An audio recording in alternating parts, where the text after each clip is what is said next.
Hi, we just finished meeting for pronunciation practice on Monday, December 20th. And we started with wonder and wander. And this is an O that sounds like a U because it's wonder. And this is an A that sounds like an A, I guess, wander. So wonder, your jaw can stay more closed. Wonder, wander. You have to open much more. Wander. I wonder what you're doing, and I'm going to wander around. Cold and called. This is a good difference too, because cold, you have to round your lips. Cold. It's cold in here. And this will connect. Cold in. I didn't mark that. And called, you have to open more. Ka. It's the same as wander. So cold, called. What is it called? What is it? This T changes to a D. What is it? And this T and it just disappears. You just hold it. What is it called? This I had to look up because I was not familiar with it. Christie's. I wouldn't have even guessed that. So it's a grocery store in New York. I should say that. Um, here. It's a grocery store in New York. Christie's. If it's referring to the color, the shadings of changing of tones of color, like for clothing or hair, it's ombre, If it's Spanish with an H, it's hombre. So you don't pronounce the H, but that's how you know, is it French or Spanish? Hombre. Humiliating. This HU is really HYU. So your tongue starts very high in the Y position. At the same time, you make the H and slide down. Humiliating. Humiliating. Hacker. I put this H here to remind you that the ER is like the same in her. Hacker. Hacker. Contestant. And hold the final T. Contestant. So we looked this up and it's mea culpa. However, I and probably a lot of other Americans haven't pronounced this as cool. I've pronounced it as cull. So you'll hear it both ways, I'm sure. Mea culpa or mea culpa. It's Latin. I'll put this. And uninitiated. Uninitiated. That's a lot of syllables. Uninitiated. Antiquated. Or you can get rid of the T because the T is after the N and it's in the unstressed syllable. So that way you can hold your tongue in the N position and just release it Anna instead of anta. Antiquated. Either with the T, antiquated, or without the T, antiquated. Same. But in this same situation, the T is after the N, but the T is in the stressed syllable, so you can't drop it. You have to keep it. Antique. Antique, like Antiques Roadshow. Benign. Benign. We hear this a lot with benign tumor. That goes together a lot. Deliberate. You don't have to say deliberate. You can drop the ER and make it shorter. Deliberate. And also, if it was adverb, deliberately.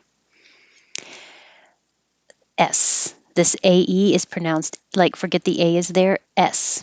Aesthetic. And the T will change to a D. Aesthetic. Impasse. Forget about all these extra letters. It's just pass. Impasse. Pagan.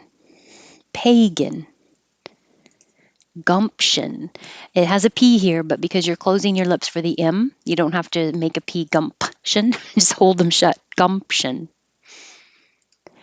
Jiffy. Jiffy. Beer coaster. Beer is a little strange because it really is one syllable, beer. But your tongue is doing movement inside. It's going very high for the E and then sliding down to make the R. So it's almost two syllables if you slow down. Beer. But slide it together. Beer. Beer coaster. Roller coaster. That's a good R practice. Roller coaster. And more R's.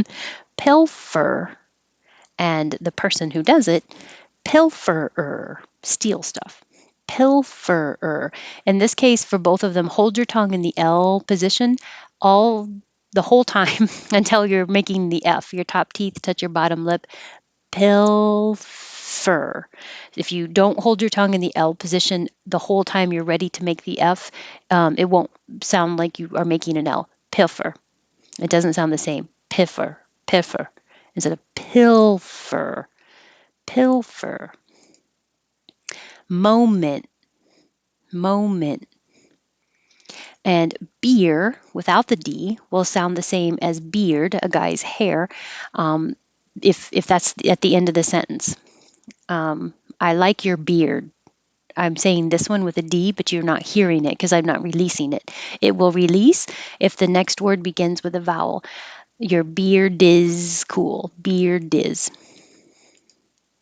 And then murderer. This looks like you are, but it sounds like ER, like the others. So if I spelled it like that, you're really seeing how much of the same sound you're repeating. Murderer. And then make the D, der. Murderer. Same sound. And murdered. Same sound, but dird. Go back and put your tongue in the D position, even though you don't release D. Murdered.